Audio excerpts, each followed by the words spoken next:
So hi guys welcome to our channel. Hope आप सभी लोग अच्छे होंगे। दोस्तों, चारों तरफ इन्फ्लेशन की बातें हो रही हैं। अचानक से लोग इन्फ्लेशन को याद करना शुरू कर दिए हैं। ऐसा क्यों? क्या वाकई में इन्फ्लेशन बढ़ रहा है? देखिए, इन्फ्लेशन का सीधा असर शेयर मार्केट पर पड़ता है और शेयर मार्केट पर पड़ता है मतलब आपके पास जो शेयर है वो भी प्रभावित हो सकता है। तो चलिए आज के इस वीडियो में जानते हैं इन्फ्लेशन शेयर बाजार में कौन कौन से सेक्टर को और कैसे प्रभावित करता है। सो गाइज, अभी एक वर्चुअल मीटिंग ऑर्गेनाइज करी गई एशिया सोसाइटी के द्वारा, जिसमें कौशिक बासु जो वर्ल्ड बैंक के चीफ इकोनॉमिस्ट रह चुके हैं और अरविंद सुब्रमण्यम जो चीफ इकोनॉमिक एडवाइजर रह चुके हैं गवर्नमेंट ऑफ इंडिया के, उन्होंने कहा कि अब इन्फ्लेशन इंडिया के लिए खतरे की घंटी बन चुकी है। देखिए, होता क्या है, जब इन्फ्लेशन रेट ऊपर जाती है तब लोगों की इन रियल टर्म कमाई कम हो जाती है। अब आप पूछेंगे वो कैसे? वो ऐसे, अगर आप करंट इन्फ्लेशन रेट देखेंगे जो कि 5.1% है, इसका मतलब आज आपके पॉकेट में जो 100 रुपया है उसकी एक्चुअल कीमत 1 साल बाद 95 रुपये रह जाएगी।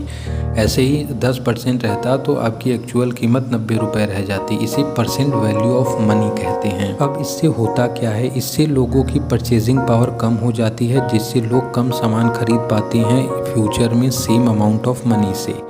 अब इसका सीधा प्रभाव पड़ता है consumer driving companies and stocks पे, जैसे FMCG सेक्टर हुआ।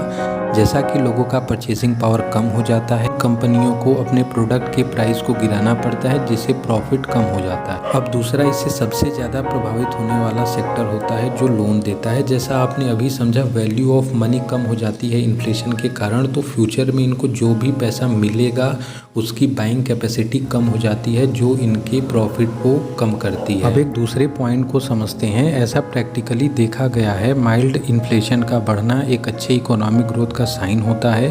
देखिए, पुराना डेटा खंगालने के बाद ऐसा पाया गया है, जब जब किसी देश का इन्फ्लेशन रेट बढ़ रहा है तब तब उस देश का इकोनॉमिक ग्रोथ संतोषजनक नहीं रहा है। अब इन्फ्लेशन किस समय आया है ये भी बड़ा जरूरी होता है। Inflation during boom times is different from inflation in bad time. देखिए, जब इकोनॉमी बूम पे होती है उस समय इन्फ्लेशन बढ़ता है, लोग डाइजेस्ट कर लेते हैं, ठीक है, रिवेन्यू बढ़ रहा है, प्रॉफिट, इनकम सब कुछ बढ़ रहा है, लेकिन इकोनॉमी की हालत पंचर है और उसी समय इन्फ्लेशन बढ़ जाए तो ये बहुत बड़ा चिंता का विषय होता है। इसमें प्रॉब्लम सिर्फ अनएक्सपेक्टेड इन्फ्लेशन के बढ़ जाने से होती है। दरअसल होता क्या है, एक इन्वेस्टर को जब 10% सालाना कमाना होता है तो वो अपने पैसे को उस जगह इन्वेस्ट करता है जहां से उसको सालाना 15% का इनकम हो जाए। 5% इन्फ्लेशन काट के 10% उसका एक्चुअल ग्रोथ होगा। लेकिन अगर अचानक से इन्फ्लेशन 8% हो जाए तो उसकी एक्चुअल कमाई सिर्फ 7% रह जाती है। अब आप सोचिए, आपने 1 लाख रुपए इन्वेस्ट किए 5% सालाना इंटरेस्ट पे, 1 साल बाद जब आपको 1,05,000 रुपये मिलेगा तब आपने एक्चुअल कितना ग्रोथ किया?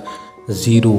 यही percent value of money inflation कहा जाता है। सो गाइस, अब बात करते हैं इन्फ्लेशन रेट पता कैसे करें, सही है या बढ़ा हुआ है। डेवलप्ड कंट्री के लिए 2% का मानक और इंडिया के लिए 4% का मानक तय किया गया है। 2% का ऊपर और नीचे मार्जिन मिलता है, जिसमें 2 से लेकर 6% के बीच में यदि इन्फ्लेशन है तो वो सही माना जाता है। सो गाइस, आज के वीडियो में बस इतना ही। होप आपको चीज़ें अच्छे से समझ आई होंगी। अगर आप चैनल पे नए हैं तो चैनल को सब्सक्राइब करें और ये एपिसोड आपको कैसा लगा कमेंट में ज़रूर बताएं।